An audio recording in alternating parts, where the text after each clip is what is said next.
नमस्कार। योग विज्ञान में आप सभी का स्वागत है। आज हम लोग और एक नए वीडियो के साथ आए हैं जो हम लोग अध्ययन करेंगे वैतृष्ण वैराग्य। वैतृष्ण वैराग्य क्या है इसको हम लोग जानेंगे। यह है योग दर्शन शास्त्र के प्रथम पाद समाधि पाद का ही जो हम लोग अध्ययन करते हुए आ रहे हैं। उसी को आगे पाठ को आगे बढ़ाते हुए आज हम लोग देखेंगे वैतृष्ण वैराग्य। ठीक है, तो जैसे कि कह रहे हैं कि 17वें अध्याय में पहले वैराग्य पर बड़े विस्तार के साथ लिखा जा चुका है। जो शिव मुनि जी ने लिखा है मैंने आपको पढ़ के सुना दिया है। दृष्ट और आनुश्रविक विषयों से वैराग्य होना उतना ही कठिन नहीं है जितना कि अपनी ख्याति और कीर्ति से वैराग्य होना कठिन। उच्च कक्षा के आत्मबल का विकास होने पर योगी के अपूर्व बल और गुणों की ख्याति बड़े वेग से होने लगती है। इसे देख और सुनकर बड़े बड़े योगी और महात्मा भी अपने गुणों की ख्याति को बढ़ाने और उसकी रक्षा में ही लगे रहते हैं और सच्चा कर्तव्य कर्म छूट जाता है। ख्याति बढ़ाने की तृष्णा जो है, जो नाम कमाने के जो लालसा है, ख्याति बढ़ाने की जो तृष्णा है, मनुष्य को सत्य और निष्पक्ष बात कहने से रोकती है। ख्याति बढ़ाने के लिए आधिकारिक लोगों को प्रसन्न रखना आवश्यक होता है। बहुत सटीक बात कहें आपने। और इधर अधिक ध्यान देने से अपने सच्चे कर्तव्य कर्म ईमानदारी के साथ नहीं हो सकते। क्या बात। यदि आपने स्वयं कमाई नहीं कर ली है, यदि आपने स्वयं अपने स्वास्थ्य और बल का उपार्जन नहीं कर लिया, तो आपने स्वयं अपनी उन्नति नहीं कर ली है, तो दूसरों को क्या देंगे? आप दूसरों की सहायता से क्या करोगे? आपके व्याख्यान का भी क्या प्रभाव पड़ेगा यदि आप स्वयं हर तरह से हीन, दीन, दुर्बल, निर्बल, मूर्ख और अस्वस्थ बने रहें? संसार को योग्य बनाने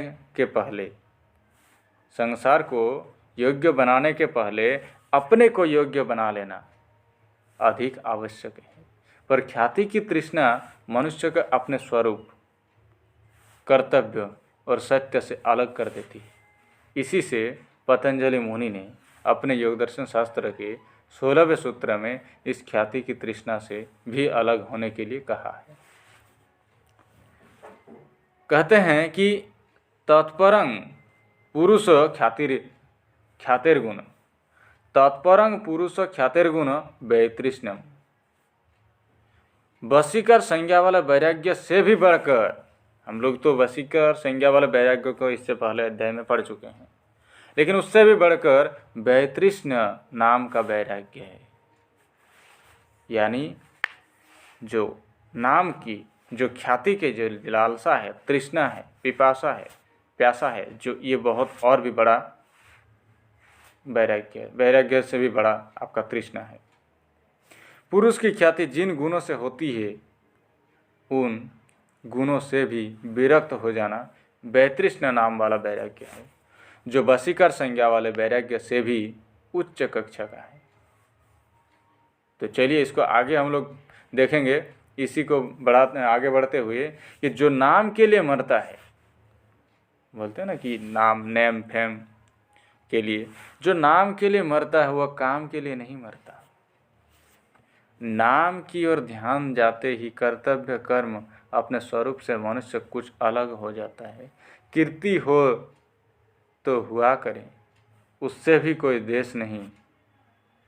हम जितना ही अपने सच्चे स्वरूप और सच्चे कर्तव्य का ध्यान रखेंगे, उतनी ही ख्याति आपसे आप बढ़ जाएगी। ख्याति न होकर उल्टी अपकीर्ति और अख्याति हो, तब भी हमें अपने स्वरूप और कर्तव्य से नहीं हटना चाहिए। क्या बात कह दी। अगर अपने आप को लग रहा है कि आपने सही कर रहे हैं, अपने कर्तव्य को आगे बढ़ते हुए जाते हैं, अगर उसमें भी अगर आपका अपकीर्ति होता है, अगर आपका ख्याति नहीं होता है, फिर भी आपको उस कर्म को करते जाना चाहिए, क्योंकि वही आपका कर्तव्य है, वही आपका धर्म है, वही आपका कर्म है, आपका कर्तव्य। फिर से एक बार देखिए कहते हैं कि ख्याति न होकर उल्टी अपकीर्ति और अख्याति हो तब भी हमें अपने स्वरूप और कर्तव्य से नहीं हटना चाहिए, क्योंकि ख्याति के लिए कर्तव्य कर्म नहीं किए जाते हैं। नाम के लिए कोई काम नहीं किए जाते हैं। काम करें, चाहे नाम हो या नहीं हो, काम करें, कर्तव्य पर डटे रहें। कर्तव्य कर्म को कर्तव्य जानकर ही करना चाहिए। ये ना समझे इस काम को करने में मेरा नाम होगा कि नहीं होगा, बस काम को करते जाइए। अपने सच्चे स्वरूप का सच्चा ज्ञान प्राप्त कर लेना और सच्चे स्वरूप में सर्वदा स्थित रहने का यत्न करना साधक का ही नहीं, योगी का ही नहीं, मनुष्य मात्र का कर्तव्य है। समझ रहे हैं आप? ये सिर्फ साधक का नहीं, योगी का नहीं, मनुष्य मात्र का कर्तव्य है। थोड़ी देर तक ध्यान लगा लेने से भी कोई योगी नहीं हो सकता। सच्चा योगी तो वह है जो सच्चा आत्मज्ञानी और सच्चा आत्मप्रेमी है और अभ्यास तथा वैराग्य द्वारा इस स्थिति को पहुंचा है कि कभी अपने स्वरूप से च्युत नहीं होता।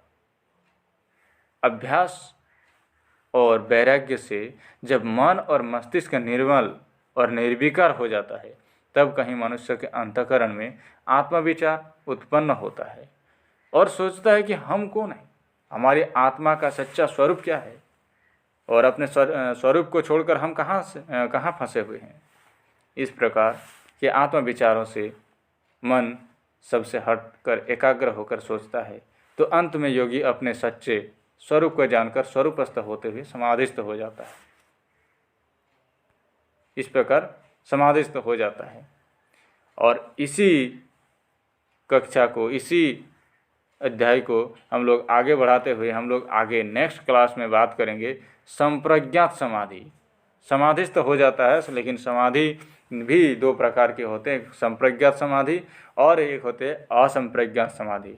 तो हम लोग जानेंगे अगले वीडियो में कि संप्रज्ञात समाधि क्या है और इसको आगे जो कुछ भी हम लोग का डाउट रहेगा उन सारी चीज़ों को क्लियर करते हुए हम लोग आगे बढ़ेंगे। तो चलिए और मिलेंगे नेक्स्ट वीडियो में। आज के लिए इतना ही। धन्यवाद।